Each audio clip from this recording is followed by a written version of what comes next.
Olá, amigos. Estamos aqui para mais um experimento, dessa vez na área de ótica, né? Experimento simples, né? E nesse experimento vamos fazer alguma relação entre a luz e as suas manifestações. A primeira coisa que nós vamos fazer aqui, ó, você vai utilizar o seu celular, né, nessa atividade. Você vai colocar a luz do celular, né, como fonte. Essa luz vai ser projetada sobre uma folha de papel, onde você vai fazer um furo, né, um quadrado de 4 centímetros por 4 centímetros.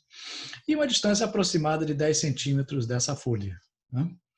Quando a luz do seu celular atingir esse buraco aqui no papel, né, que você cortou, ele vai projetar sobre uma parede, né, vai ter uma área iluminada aqui, né? E essa folha vai estar a uma certa distância x. Isso quer dizer que essa variação de distância vai fazer com que a área iluminada mude, né? Então, nesse segundo desenho aqui, ó, a luz, quando atravessa esse buraco aqui, né, ele vai mudando à medida que vai se afastando, essa distância aqui vai aumentando, né, vai aumentando a área também. Mas como é que isso acontece? Então, em um ambiente escuro, você vai ligar a luz do seu celular sobre uma folha de papel, previamente com um corte quadrado de 4 centímetros por 4 centímetros. Observe que será projetado um quadrado sobre uma parede, né, com a área A, né? Faça variar a distância entre a folha de papel e a parede e meça a área A. Com a régua, né, você vai medir a área projetada. E repita o procedimento para valores diferentes de x. Você vai mudando o valor de x, a distância do celular à folha fica a mesma, mas a distância da folha, do conjunto, né, em relação à parede, vai mudando. Então, vai aparecer, é o princípio do cinema, né? Você projeta uma área maior, uma distância maior. Agora, como é que isso acontece? Nós vamos investigar duas coisas, né? Vamos investigar, relacionar a distância da folha de papel à parede e a área de projeção. Será que existe uma relação matemática? E vamos também descrever em forma gráfica, né? Vou fazer um gráfico, as medidas de distância e área, colocando em um gráfico, tá? Então, para isso, você precisa coletar dados, né? Esses dados você vai colocar numa tabela, onde a primeira coluna vai aparecer a numeração da medida, 1, 2, 3, 4, são 10 medidas. E a distância você vai medir em centímetros, né? E essa medida da distância da folha de papel à parede. Então, você vai medir essa distância da folha de papel até a parede e depois vai registrar a área projetada, né? Então, à medida que vai mudando, você pode escolher a distância, vai mudando a área também. E como é que isso vai ficar num gráfico? Então, você vai construir um gráfico colocando a área de luz projetada, né? Você mede lá na vertical, o Y vai ser a área de luz projetada e a distância da folha de papel à parede vai ser o X, né? Então, como é que vai ficar esse gráfico, né? Vai ficar uma reta, uma parábola, uma reta subindo, uma reta descendo, como é que vai ficar? Então, nós faremos isso na prática. E também vamos registrar essa atividade num relatório, né? Você vai fazer 10 medidas de distância, como for na tabela, né? E determinar a relação, né, aproximada, né? Você vai fazer uma média entre as distâncias e as áreas correspondentes. Que relação é essa, né? Será que é uma relação assim que eu triplicando a distância, a área fica 4 vezes maior, 5 vezes, 6 vezes? Qual é a relação? Então, o objetivo é determinar essa relação. Para isso, você vai fazer esse relatório e o gráfico. Se você já sabe fazer um relatório e um gráfico, ok, ótimo. Se não, aguarde as instruções a seguir. Okay? E agora queremos construir um relatório. E como é que nós fazemos isso, hein? Tem vários modelos de relatório. Vamos apresentar aqui o básico, né? Para fazer um relatório, você precisa de um método científico, tem que ser baseado no método científico. E o que é ciência, propriamente dito? Ora, nós sabemos que para ser científico, né, para seguir esse método, tem que seguir 3 etapas. A primeira etapa, você verifica o que você quer, né? O que você quer. Aí você dá um título à coisa e dá os objetivos daquilo que você quer. Você tem que saber o que vai fazer, né? Qual o material, qual é o método utilizado, qual o resultado você chegou, e discutir sobre ele, né? E o que foi obtido. Então, nesse experimento foi obtido o quê? Aí você vai chegar a alguma conclusão e dar as referências necessárias. De uma forma geral, né, a ciência é baseada nessas 3 etapas. A primeira tecnicamente, a gente chama de hipótese, né? Uma hipótese que foi criada. Eu acho que é isso, vamos verificar. O que fazer? Vamos fazer uma análise, vamos fazer uma pesquisa e, finalmente, você chega a uma conclusão. Então, baseado nessas três coisas, você pode fazer o seu relatório. Como exemplo, nós temos um relatório aqui em que com os tópicos principais, né? Primeiro, não esquecer que nós temos que dar o título e o objetivo nesse relatório. E, geralmente, ele é numerado, então não esquecer a numeração do relatório. No título, né, nós vamos colocar o quê? No título, você nunca deve usar um verbo no infinitivo. Então, nunca comece com o título do relatório, determinar a velocidade média. Não, nada disso. Você coloca de outro jeito, você bota determinação da velocidade média, análise da temperatura, avaliação de um procedimento tal, tal, tal. Então, nunca começa com o verbo no infinitivo. Já o objetivo é o contrário. Você sempre usa o verbo no infinitivo, né? Aí como é que eu vou colocar? Analisar, avaliar, determinar, né? Então, o título você bota de um jeito sem verbo e com o verbo no objetivo.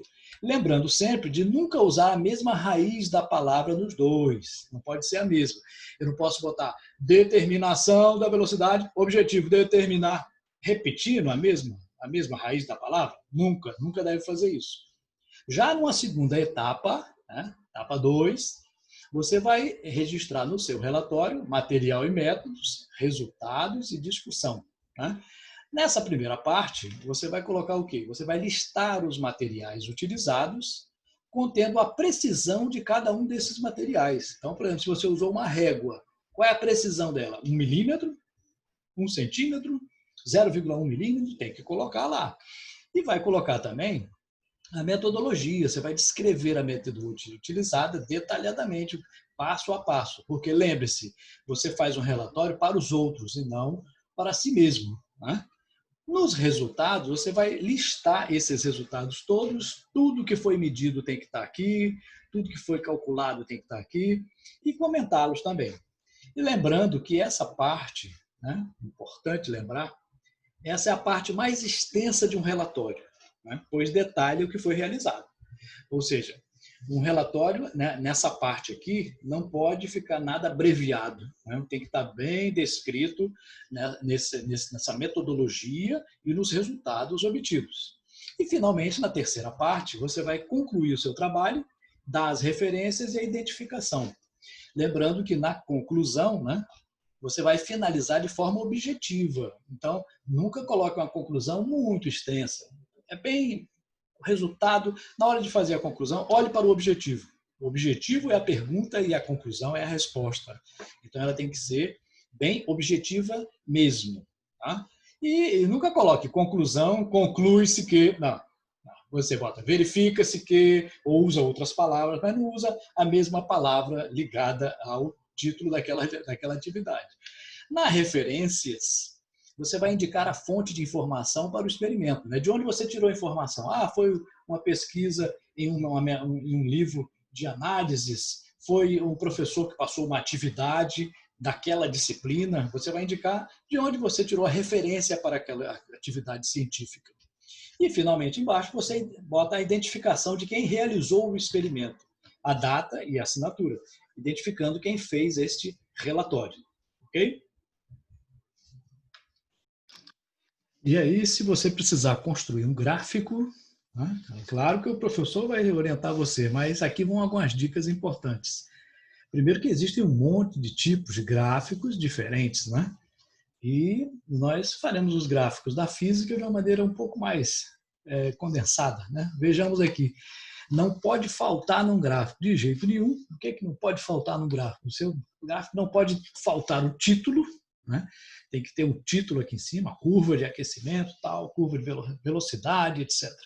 Não pode faltar as grandezas, né? Uma grandeza Y, aqui na vertical, com a unidade que você tem que colocar. Não pode faltar a grandeza na unidade no X, né? Aqui a independente, aqui é dependente, aqui a independente, né? O X é independente e o Y é a dependente. E também não pode faltar de jeito nenhum uma tabela com os dados das medidas que foram realizadas, né? Então, nessa tabela, né, pode ser uma tabela simples como essa, ou mais complexa, depende do tipo de experimento. Não pode esquecer as unidades, você coloca as unidades aqui em cima, né? E não precisa repetir a unidade, que muita gente às vezes faz isso. Não, bota lá em cima a grandeza e a unidade, a grandeza e a unidade. E o seu gráfico vai ficar com a tabela confiável, né? Um exemplo de gráfico que a gente nunca pode esquecer, né, é que, embora tenha vários tipos, né, não deve esquecer no gráfico o seguinte: todo gráfico tem os seus eixos. Então você vai ter que fazer um eixo Y, um eixo X, né, para essas duas grandezas. Não pode faltar também, né, uma escala, né? Observem que você vai traçar o gráfico, mas essas escalas aqui precisam ser organizadas, de tal maneira que você ocupe aqui pelo menos 2/3 do espaço que você dispõe. Se você fizer um gráfico em que utilize somente um pedacinho pequeno aqui do espaço, está errado, né? Não pode. Ele tem que ocupar pelo menos 2/3 desse espaço aqui. E para isso você precisa, né, registrar as grandezas. Agora, como a maior tarefa de um gráfico é dividir, fazer essa escala aqui. Porque você tem uma tabela de dados, mas essa tabela de dados ela pode ter valores quaisquer, né? Pode ser 0,001, como pode ser 1 milhão. Né? Como é que você vai dividir nessa escala? Então, você sempre pega a diferença entre o menor valor e o maior valor, né? E nem sempre começa no zero, gráfico, viu? O gráfico pode começar em 100 e até 1000, não tem problema, a cada escala dessa. Mas você tem que pegar a diferença, né, e comparar essa diferença com o tamanho que você dispõe aqui em centímetros, por exemplo. Você vai fazer um gráfico, digamos que daqui até aqui tem 15 centímetros. Então você vai ver essa diferença e ver o quanto essa diferença está relacionada a esses 15 centímetros. Então, digamos que daqui para lá tem uma diferença de 200 para 15. Né? Então, nós vamos fazer uma escala proporcional de maneira que caiba os valores aqui. E sempre colocar valores assim coerentes. Né? Então, por exemplo, 1, 2, 3, 4, 2, 4, 6, 7, 10, 20, 30, 40, 0,1, 0,2. Não vai botar uma escala de 7 em 7 e de 0,3 em 0,3. Claro que não. Então, o que você fez aqui para o Y, faça para o X também, que você obterá uma escala coerente. E nessa escala você irá marcar os pontos, né? E esses pontos unidos vão mostrar qual é o desenvolvimento dessa grandeza. Agora, é claro, isso é um tipo de gráfico, né? E não pode faltar de maneira nenhuma no gráfico, aqui em cima, o título, número 1, o nome da pessoa que está fazendo, né? O título e o nome. Então você coloca o seu nome, identifica aqui qual é a sua turma, qual é o seu grupo, né? É uma identificação da pessoa. Aqui embaixo, descrever o título. O que se escreve aqui no título? Gráfico referente ao movimento, gráfico referente à variação de temperatura, etc. E não pode esquecer também as grandezas. Né? Então, o X é que grandeza? É velocidade, temperatura, tempo. Então, o X você vai botar a grandeza e a unidade. E o Y também, a grandeza e a unidade. Não esquecendo de maneira nenhuma de colocar a tabela. Né? A tabela pode ser colocada junto ao gráfico ou no verso do papel, ou então em outro papel. E muitas vezes pode se fazer também de forma digital. Então, em um gráfico estudantil, né, que nós estamos aprendendo a fazer, temos que usar a metodologia científica, você pode fazer em papel ou de forma digital. Existe, então, uma grande variedade de gráfico, aqui nós temos um exemplo, né? E desses gráficos, novamente, aquilo que nós afirmamos, né? Lembra aqui, ó, as unidades, ó, velocidade da queda de um corpo, é o título do gráfico aqui, né? Tem que informar. A velocidade em centímetros por segundo no Y, aqui. No X, nós temos o tempo em segundos, então está informado. Os valores estão colocados aqui, ó. Esses pontos verdes aqui, ó, são os pontos experimentais que você mediu. E existe também a escala, né? A escala aqui é de 5, 10, 15, 20. Aqui é de 1, 2, 3. Não precisa ser igual a vertical com a horizontal. Pode ser diferente, claro. Em cada ponto desse, existe um risquinho, uma reta para cima e outra para baixo. Isso aqui dá a variação, né? O erro de cada medida. Eu errei, pode ser mais ou menos isso, ou mais para isso, menos. Então, essa é uma variação de erro experimental. E pode se tratar também traçar também uma curva média. Essa curva média indica como os valores estão variando aproximadamente. Alguns estão fora desse valor médio, outros estão mais próximos. Por quê? Porque toda medida experimental tem um erro, né? Por mais que você faça, sempre haverá um erro, e pode ser pequeno, mas pode ser grande também. Então, existem vários tipos de gráfico, né? Nesses gráficos, observem, existe a faixa de erro, né? Marcada aqui, né? Existem gráficos também, como esse verde aqui, né? Gráficos que demonstram retas, curvas, e quando você traça sempre uma reta, essa reta representa um valor médio daquilo que foi encontrado. Alguns pontos para um lado, outros pontos para o outro da curva. E ao invés de representar uma, você pode representar várias curvas, né? A gente chama de curva toda essa descrição. Pode ser até uma reta a gente chama de curva aqui também. Então, nessas representações podem ter várias grandezas envolvidas, né? Mas sempre colocar a escala correta e também em gráficos nesse formato também são úteis a nossas atividades, ok?